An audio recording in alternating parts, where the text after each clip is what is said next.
How's it going, everybody? You got the Razman coming at you here with another video, and it's time for this week's edition of the Reality of Insanity, where I talk to my boys and sometimes girls from the geeky.com crew, as I cannot participate live the majority of the time in the weekly geek chats because of the different time zone. So today we're going to be talking about an innate fear that I have for the Deadpool film. I'm going to ask the guys the question that Ryan Chataway asked about the connection of the Marvel movies and whether or not that's a good thing or a bad thing, and I'm going to be reminding all of you of something I'm doing and asking their help in promoting that. So that's all coming up right now, today, on the Razman's Reality.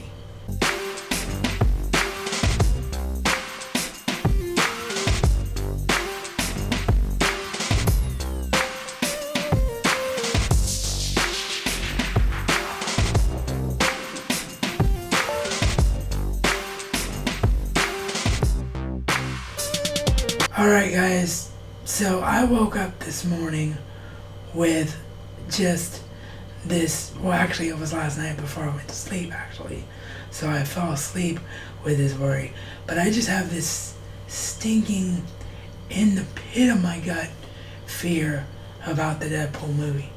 Not that it's not going to be good, but that people aren't going to go see it, or more to the point, the people that do see it, you know, the hardcore comic nerds like us who know what an amazing person and entity that Deadpool is, aren't going to tell the average Joe Schmo to go and see it. Because think about it for a second.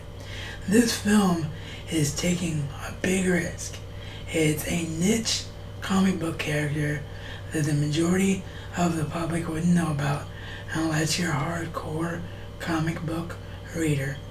It is a character who breaks the fourth wall. It is a character who makes fun of himself, and it's a character who swears, and most importantly, a character that is very, very violent, and thus instituted a rated R US/Canada rating. So this film is breaking every stereotype involved with your superhero film franchise.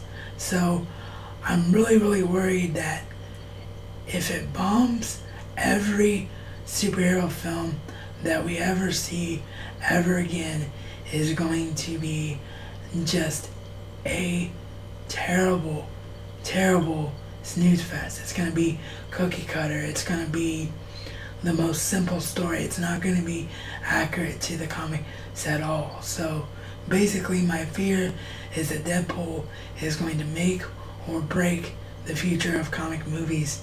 So my question is, do you guys agree with that fear?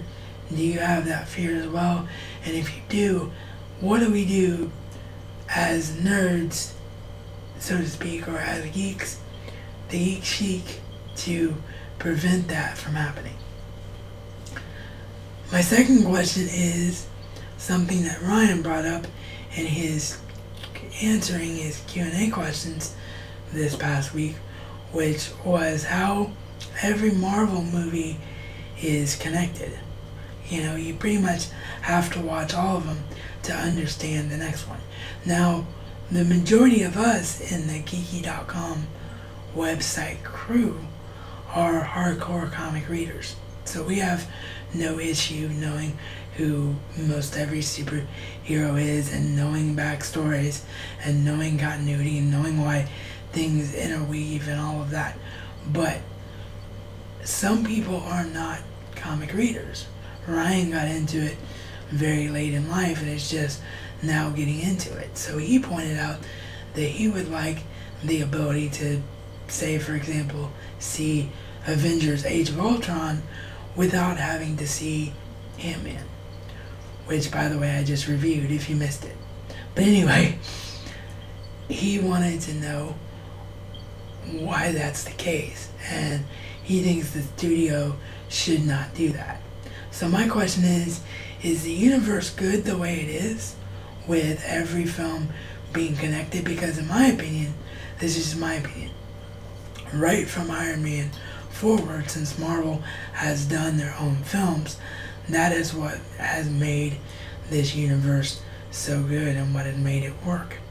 So in my opinion, you can't change it, nor should you. But I want to know yours. Does it work, or does it need to be more where the average Joe Schmo can go in to each Marvel film and enjoy it on its own merit? And finally, what I'm going to ask all of you guys to do is, and I'm going to do the reminder early, as far as there is what the thumbnail itself looks like. It's going to be in card form now rather than annotation form. So if you're on a tablet or your smartphone, you can click on it that way as well. But so the actual thing, what I'm trying to say is that it will have appeared if it's already gone, or if it's still there. It's the little thing that looks like an eye at the top of your screen if you're on a clickable device. But that's what the thumbnail looks like. I am doing a Q&A, so I would love it if you all would ask me some questions and help me promote that. It's just something I haven't done in a while, and they're always fun to do. So yeah, I'll be doing those answers on Monday. And lastly, for my one and only pickup this week, I got the second half of my Kellogg's Pop code giveaways that I mentioned last week that my friend Jenna helped me out with. I got Cap here. So there we have it. So if you're new here and you like what you saw here today, please subscribe. Unfortunately, cards do not have a clickable version of the description button, so if you're on a clickable device, be it a laptop or a desktop or a tablet or mobile, just go to this video, to the top of this video, and look for that red subscribe button that you now see on your screen. That's what it looks like. Click on it. Please come back, because I would love to see you again. Don't forget to like and share as well, because those always help with views. And lastly, please consider becoming a Patreon sponsor of the Razman's Reality YouTube program. All donations, no matter how big or small, goes right back into the show and gives me the opportunity to do more for you, the viewers. The card version of the link will have appeared in iForm just now, but you can also, as my credits mentioned, click the link below in the description box to become a Patreon supporter.